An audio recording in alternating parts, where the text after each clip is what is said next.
ముఖ్యంగా మరి నిన్నటి దినం ఉమ్మడి చిత్తూరు జిల్లా తంబలపల్లి నియోజకవర్గం ఆ యొక్క ములకల చెరువులో కల్తీ మద్యం విషయం మీద జగన్మోహన్ రెడ్డి గారు మరి వారు మాట్లాడిన తీరుని, వారు ప్రయోగించినటువంటి భాషని తీవ్రంగా ఖండిస్తా ఉన్నాం. జగన్మోహన్ రెడ్డి గారు ఒక విషయం గుర్తుపెట్టుకోవాలి మీరు. మరి ఈరోజు ములకల చెరువులో కల్తీ మద్యం బయటపడిన వెంటనే రాష్ట్ర ప్రభుత్వం, కూటమి ప్రభుత్వం, చంద్రబాబు గారి నాయకత్వంలో మరి విచారణకు ఆదేశించడం జరిగింది. మరి వెంటనే బాధ్యులైనటువంటి మా పార్టీని చూడకుండా ఇన్ఛార్జి ఉన్నటువంటి దాసరిపల్లి జయచంద్రారెడ్డి గారిని, అక్కడ పీటీఎం మండలానికి చెందిన తెలుగుదేశం పార్టీ నాయకులు సురేంద్ర నాయుడు గారిని పార్టీ నుంచి బహిష్కరించడం జరిగింది. అదేవిధంగా విచారణకి ఆదేశాలు ఇవ్వడం జరిగింది.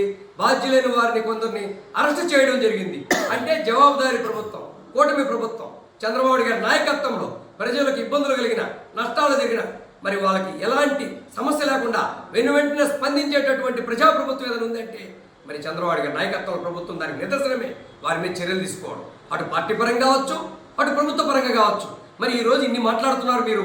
గత 5 సంవత్సరాల కాలంలో మీరు ముఖ్యమంత్రిగా ఉండి మరి ఆ యొక్క గవర్నమెంట్ షాపుల ద్వారా మద్యాన్ని ఏరులై పారించి బెల్ట్ షాపులు సుమారు 40,000 పైచీలకు బెల్ట్ షాపులు నడిపిన మీరా మాట్లాడేది బెల్ట్ షాపుల గురించే? మీకు అర్హత ఉందా అని సూటిగా నేను ప్రశ్నిస్తా ఉన్నా ఈరోజు తెలుగుదేశం పార్టీ తరఫున ప్రజల పక్షాన. మరి మీరు ఏ సమాధానం చెప్తారో కూడా ప్రశ్నిస్తా ఉన్నా. జగన్మోహన్ రెడ్డి గారు ఒకటి గుర్తుపెట్టుకోవాలా, గతంలో మీరు ముఖ్యమంత్రి ఉన్న రోజుల్లో ఆ యొక్క మీ శాసనసభ్యుడైనటువంటి మల్లాది విష్ణు గారి బారులో మరి మద్యం ద్వారా 6 మంది చనిపోతే మీరు ఏమి చర్యలు తీసుకున్నారో సూటిగా ప్రశ్నిస్తా ఉన్నా. మరి ఎలాంటి చర్యలన్నా తీసుకున్నారా? మరి వాళ్ళని మందలించారా? వాళ్ళని ఏమన్నా సస్పెండ్ చేశారా? వాళ్ళని ఎంకరేజ్ చేశారు మీరు. మరి అదేవిధంగా జంగారెడ్డిగూడెంలో సుమారు కల్తీ సారాయి ద్వారా 25 మంది మరణిస్తే మీరు ఏమి చర్యలు తీసుకున్నారో, ఎలాంటి బాధ్యత గౌరవించారో ఒక్కసారి మీకు గుర్తు చేస్తా ఉన్నాను జగన్మోహన్ రెడ్డి గారు మీరు ప్రభుత్వం ఉన్న రోజుల్లో. మరి మీరు ఆనాడు ఆ యొక్క నాసిరకం మద్యాన్ని తీసుకొచ్చి మరి ఏరులై పారించి డిజిటలిస్ట్ పెట్టి నీ అనుమానాలతో అమ్మించి ప్రజల జీవితాలతో చెలగాటమాడారు. మీరు గుర్తుంచుకోవట్లేదా? సుమారు 35 లక్షల మంది అనారోగ్యం పాలై కిడ్నీలు బాధితులుగా, అదేవిధంగా వాళ్ళ యొక్క ఆరోగ్యాలు దెబ్బతిన్నాయి. మరి సుమారు 30,000 మంది మరణించారు. అవన్నీ కూడా ఈ యొక్క నీ హయాంలో జరిగినటువంటి నాసిరకం మద్యం ద్వారా చనిపోయినటువన్నీ కూడా ప్రభుత్వ హత్యలుగా ఆనాడు భావించాల్సి వచ్చింది కూడా. ప్రతిపక్షాలుగా మేము వెలిగెత్తి చాటాం. ఏం చర్యలు తీసుకున్నారో సమాధానం చెప్పాల్సిన బాధ్యత జగన్మోహన్ రెడ్డి మీద ఉంది, వారి అప్పుడు పరిపాలన చేసిన వారి మీద ఉంది. మరి ఈరోజు చెప్పుకుంటా పోతే మీ హయాంలో రాష్ట్ర వ్యాప్తంగా దేశ చరిత్రలు లేని విధంగా మద్యం కుంభకోణం జరిగింది. దాన్ని సిట్ విచారణలో ప్రభుత్వం వచ్చిన దాకా తేల్చడం జరిగింది. 3,500 కోట్ల రూపాయలు ప్రభుత్వ లెక్కల ప్రకారం అవినీతికి పాల్పడడం జరిగింది, లూటీ చేయడం జరిగింది. దాంట్లో మీ ఎంపీలుగా ఉన్నటువంటి మిథున్ రెడ్డి గారు కావచ్చు, శాసనసభ్యుడిగా ఉన్నటువంటి చెవిరెడ్డి భాస్కర్ రెడ్డి గారు కావచ్చు, మరి నీ వెనకాల ఉన్నటువంటి అధికారులు ధనంజయ రెడ్డి గారు, ఇంకొక రెడ్డి గారు, వీళ్ళంతా కూడా ఉన్నారు బాధ్యులుగా, జైలుకు పోయారు. నీ ఆడిటర్లు జైలుకు పోయారు. మరి వాళ్ళ మీద పార్టీ పరంగా ఉన్న చర్యలు తీసుకున్నారు జగన్మోహన్ రెడ్డి గారు. మీరు ఈరోజు మాట్లాడుతూ ఉన్నారు దెయ్యాలు వేదాలు వల్లించినట్లుగా, మీరేదో నీతిమైన పాలన చేసినట్టు, నీతి లేనటువంటి పాలన ఈరోజు లేనట్టు మాట్లాడేటువంటి మీ యొక్క అబద్ధపు మాటల్ని, సుష్టమైనటువంటి మాటల్ని తీవ్రంగా ఖండిస్తా ఉన్నాం. ఆ మిథున్ రెడ్డిని, చెవిరెడ్డి భాస్కర్ రెడ్డి గారిని పార్టీ నుంచి సస్పెండ్ చేశారా మీరు? సూటిగా ప్రశ్నిస్తున్నాం.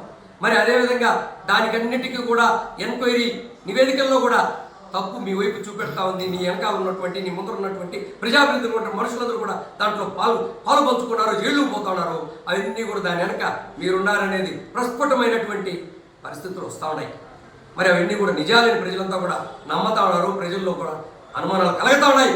మరి మీరు మాట్లాడుతూ ఉన్నారు ఎక్స్ వేదిక ద్వారా చంద్రబాబు నాయుడు గారు ఈ యొక్క కల్తీ మద్యాన్ని చేయిస్తా ఉన్నారు, 1,00,000 కోట్ల కుంభకోణం ఇది రాష్ట్రంలో అన్ని దేవ జరుగుతూ ఉందని.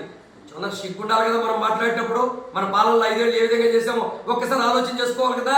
కల్తీ మద్యాన్ని ఆ రోజు ఏ విధంగా నువ్వు మద్యం ప్రియులకి రేట్లు పెంచడం వల్ల కోవిడ్ టైంలో మద్యం దొరక్క శానిటైజర్ తాగి చనిపోయినటువంటి దాఖలాలు ఉన్నాయి. జగన్మోహన్ రెడ్డి గారు నీ పరిపాలనలో ఆ విధంగా ప్రజల ప్రాణాలతో చెలగాటు పడుతున్నాం. ఈరోజు చంద్రబాబు నాయుడు గారు కానీ కూటమి ప్రభుత్వంగా అటువంటి పరిస్థితి లేదు. ప్రజలకు నష్టం జరిగిన, ప్రజల ప్రాణాలతో చెలగాట పడినా అప్పటికప్పుడే డెసిషన్స్ తీసుకున్నారు. దానికి నిదర్శనమే తంబలపల్లి నియోజకవర్గంలో కల్తీ మద్యం ఘటన. మరి అక్కడ జరిగింది వెంటనే ప్రభుత్వం ద్వారా విచారణకు ఆదేశించడం జరిగింది. బాధితులను శిక్షించడం జరిగింది. బాధ్యులు కొందరి కోసం అరెస్ట్ చేయమని కూడా ఆదేశాలు ఇవ్వడం జరిగింది విచారణ చేసి. కొందరు ఎవరైతే బాధ్యతతో స్థానంలో ఉన్నారో వారిని వెనువెంటనే పార్టీ నుంచి సస్పెండ్ చేసినటువంటి నిజాయితీని నిరూపించుకున్నటువంటి పార్టీ ఏదన్నా ప్రభుత్వం ఏదన్నా గౌరవ చంద్రబాబు నాయుడు గారి నాయకత్వంలో ఈ సందర్భంగా ప్రజలందరూ కూడా తెలియపరుస్తా ఉన్నా, మీకు తెలియపరుస్తా ఉన్నాను. జగన్మోహన్ రెడ్డి గారు నోరుందని ఏదంటే అది మాట్లాడటం కరెక్ట్ కాదు అనేది మా యొక్క అభిప్రాయం అని ఈ సందర్భంగా తెలియపరుస్తా ఉన్నా. ప్రజలకు నష్టం జరిగితే ఒక్క క్షణం కూడా ఆగనటువంటి ముఖ్యమంత్రిగా, మరి ప్రతిపక్షంలో ఉన్న అధికారంలో ఉన్న ప్రజల కోసం తపన పడేటటువంటి నాయకుడు నారా చంద్రబాబు నాయుడు గారని ఈ సందర్భంగా జగన్మోహన్ రెడ్డి గుర్తు చేస్తూ, వారు మాట్లాడినటువంటి మాటల్ని, ఈ రాష్ట్రంలో కల్తీ మద్యం ఉందని మాట్లాడిన మాటల్ని, అదేవిధంగా ములకల చెరువు కల్తీ మద్యంలో చేసినటువంటి వ్యాఖ్యల్ని, చంద్రబాబు నాయుడు గారి మీద చేసినటువంటి మాటల్ని తీవ్రంగా ఖండిస్తా ఉన్నాం. తెలుగుదేశం పార్టీ తరఫున, ప్రజల తరఫున. ప్రజలకు అన్ని విషయాలు తెలుసు. జగన్మోహన్ రెడ్డి గారు గతంలో 1924 మీ పరిపాలన, ప్రస్తుతం ఈ 15 నెలల్లో పరిపాలన. గతంలో చంద్రబాబు నాయుడు గారు 3 సార్లు ఉమ్మడి రాష్ట్రానికి ప్రతిదానికి ముఖ్యమంత్రిగా చేసిన పరిపాలన అంతయు బేరీజు వేసుకునే తీర్పునిస్తున్నారు జగన్మోహన్ రెడ్డి గారు. మీరు ఒకటి గుర్తుపెట్టుకోండి, ఏదో మాట్లాడితే చెల్లిపోతుంది అనుకోవడం మంచిది కాదు.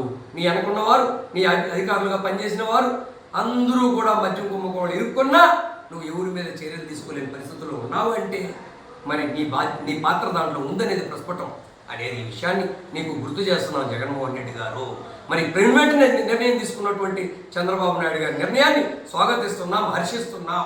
మరి చట్టం తన పంచం చేసుకుపోతుందనే విధంగా ఆ యొక్క విచారణ చేసి ఆ యొక్క ఎవరైతే ఉన్నారో దాంట్లో బాధ్యులు అందరినీ శిక్షించేటటువంటి ఒక జవాబుదారీ ప్రభుత్వం, నీతి నిజాయితీ నిబద్ధత కట్టుబడే నాయకుడు నారా చంద్రబాబు నాయుడు గారు ముఖ్యమంత్రిగా వారి ఆధ్వర్యంలో జరుగుతా ఉందని తెలియపరుస్తూ జై హింద్, జై జన్మభూమి.